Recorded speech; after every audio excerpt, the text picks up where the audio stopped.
तो मैं समझता हूँ बहुत से लोग कहते हैं कि आप इधर आए तो हम ज्वाइन करेंगे। ये ऐसे लोग हैं जो अभी ज्वाइन कर रहे हैं बगैर मेरे अनाउंसमेंट के। कुछ लोग कहते हैं जब आप अनाउंसमेंट कर देंगे उसके बाद हम ज्वाइन करेंगे। कुछ लोग हैं जो कहते हैं जब आप इधर आएंगे फिर हम ज्वाइन करेंगे। तो I am quite satisfied with the situation, political situation. अच्छा मुशर्रफ साहब, आपने बात की, आपने कहा जी कुछ लोगों ने डिस्टॉर्ट किए फैक्ट्स, और आप एक एक इशू पे आप बात करेंगे, खुल के बात करेंगे। आप किन इश्यूज की तरफ इशारा कर रहे हैं? तो मैं ये जो भी कंट्रोवर्शियल इश्यूज हैं, मेन कंट्रोवर्शियल इश्यूज हैं, बुगती वाला इशू है, लाल मस्जिद का इशू है, NRO का इशू है, 9/11 का इशू है, जितने भी जो भी कुछ आप खुद सोच लें, जो भी आप पूछना चाहेंगे, फिर बाद में फर्स्ट के बाद मैं आपको जवाब दूंगा। अच्छा ठीक है जी। अच्छा मैं एक और चीज पूछना चाहूंगा जी, इस वक्त एक जो सामने चीज आ रही है, जो सब समझ आ रही है सबको, वो यहाँ पे ये है कि कोई लीडर नहीं है। एक गुफ्तगू होती है बैठ के सबसे, लीडर नहीं है हमारे पास। लीडर हमारे पास हो तो अवाम हमारी बहुत ठीक है, अवाम हमारी अच्छी है, अवाम मिल के बैठ भी सकती है, मिल के काम भी कर सकती है, लेकिन there is a leadership crisis. Do you really think there is a leadership crisis? Mian Nawaz Sharif साहब हैं, यहाँ पे जरदारी साहब हैं, गिलानी साहब हैं, पीपल्स पार्टी में लोग हैं, नून लीग में लोग हैं, तो वो लीडर नहीं है क्या? लीडरशिप क्राइसिस है बिल्कुल। एट दिस मोमेंट पब्लिक जो है वो, उन्हें फेथ एंड कॉन्फिडेंस होना चाहिए लीडरशिप में। Unfortunately at this moment leadership vacuum और क्राइसिस जरूर है। अच्छा, डू यू थिंक, क्योंकि बेसिकली जो समझा जाता है जी, फौज का जो आदमी होता है बेसिकली वो they are like, they know what they have to do in the army. Politics as such is not their ball game, you know. Politics as such उन फौज वालों को नहीं आती। तो आप इन लोगों से क्या कर सकेंगे पॉलिटिक्स? ये जो लोग बैठे हुए हैं, ऑलरेडी एग्जिस्ट करते हैं पॉलिटिशियन यहाँ पे, उनके साथ यही पॉलिटिक्स कर सकेंगे आप? यही यही तो पॉजिटिव स्ट्रेंथ है मेरी कि लोग देखना चाह रहे हैं कि एक नया नया पॉलिटिकल कल्चर, वो तंग आ गए हैं ये पुराने पॉलिटिकल कल्चर से। तो मैं अगर कुछ नहीं जानता हूँ तो यही मेरी स्ट्रेंथ है, मैं एक नया पॉलिटिकल कल्चर शायद इंट्रोड्यूस कर दूं।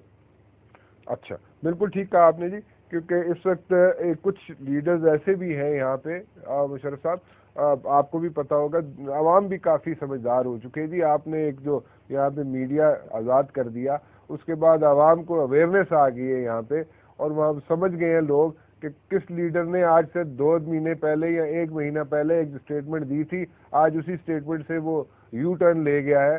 तो अवाम इस चीज को समझना शुरू हो गए, कौन झूठ बोल रहा है, कौन सच बोल रहा है। हाँ, बिल्कुल सही इससे बात। इस पे मैं ये कहना चाहूंगा जी। कि असल में ये जो चेंज होती है ना स्टांस, और ये वही करते हैं जो झूठ बोल रहे होते हैं जी और उनके इनकंसिस्टेंट स्टांस होता है। तो एक दिन कुछ कह देते हैं, हफ्ते 2 हफ्ते बाद भूल जाते हैं कि उन्होंने कहा क्या बोला था, तो फिर कोई और चीज कह देते हैं। एग्जैक्टली, बिल्कुल सही। तो ये इनकी सूरत हाल है। ये झूठ बोलते हैं और फिर कवर अप करना पड़ता है इन्हें। वो भूल जाते हैं कि पहले क्या कहा था। हमारे साथ ऐसी कोई प्रॉब्लम नहीं है, मेरे साथ कोई प्रॉब्लम नहीं है, मैं सच बोलता हूँ। तो इसलिए मैं हर दफा सच बोलता हूँ, तो मैं कभी भी, मुझे अपनी कोई चीज चेंज नहीं करनी पड़ती है स्टांस। सही है, सही है। अच्छा, कुछ चेंजेस बताएं, क्योंकि आपके दौर में एक कोई हालात कोई इतने खराब नहीं थे, इकोनॉमिकली ठीक था मुल्क, यहाँ पे लोग काम भी करते थे, कारोबार भी करते थे, फॉरेन इन्वेस्टर भी आता था, लोग भी आते जाते थे, कोई इतने ज्यादा बम धमाके भी नहीं होते थे, और काम सिलसिला चल रहा था। अब economic crisis, law and order की सिचुएशन वर्स्ट हो चुकी है। सो मतलब जो हालात आप छोड़ के गए थे उसमें मेरे ख्याल में, if I am not wrong, और मैं एग्जैजुरेट नहीं कर रहा, तो मेरे ख्याल में उसको मल्टीप्लाई कर ले 60 से, तो उस पे ज्यादा खराब हो चुके हैं हालात। इन हालात में do you have anything in your mind, how can you take care of you know the economic problems? You know, ये तो खैर ओवरऑल है, लेकिन पाकिस्तान में जो इकोनॉमिक हसल बसल थी when you were in power, वो क्या वापस आ सकते हैं वो दिन? बिल्कुल 100% आ सकते हैं। अब ये डिटेल तो मैं बताऊंगा फर्स्ट को।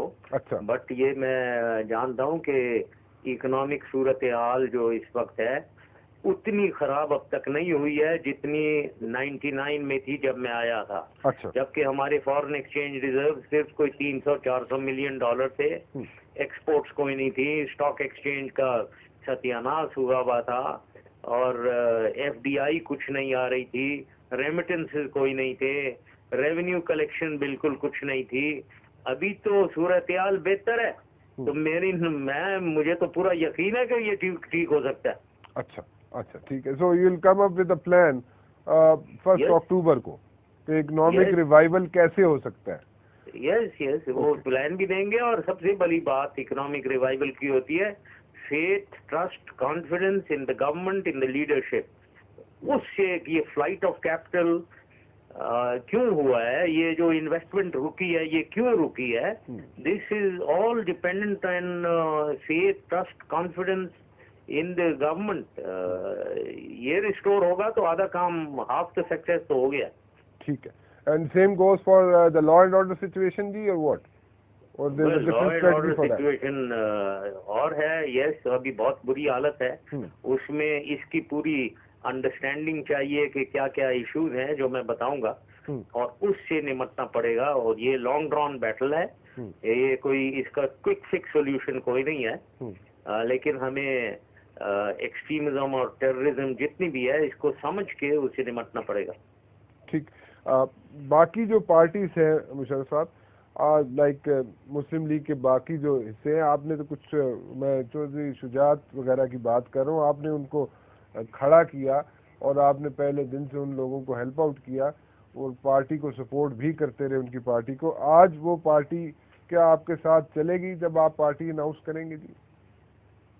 वही लोग हैं मेरे साथ, वो बिल्कुल मेरे साथ हैं। अब चौधरी साहब और चौधरी शुजात और ये मुशाहिद जो ये कंफ्यूजन करने की कोशिश कर रहे हैं, लेटेस्ट कंफ्यूजन इन्होंने उठाकर वो पीर पगाड़ा से मिल के मेरी पार्टी, जिसका नाम मैंने तजवीज किया हुआ है, ऑल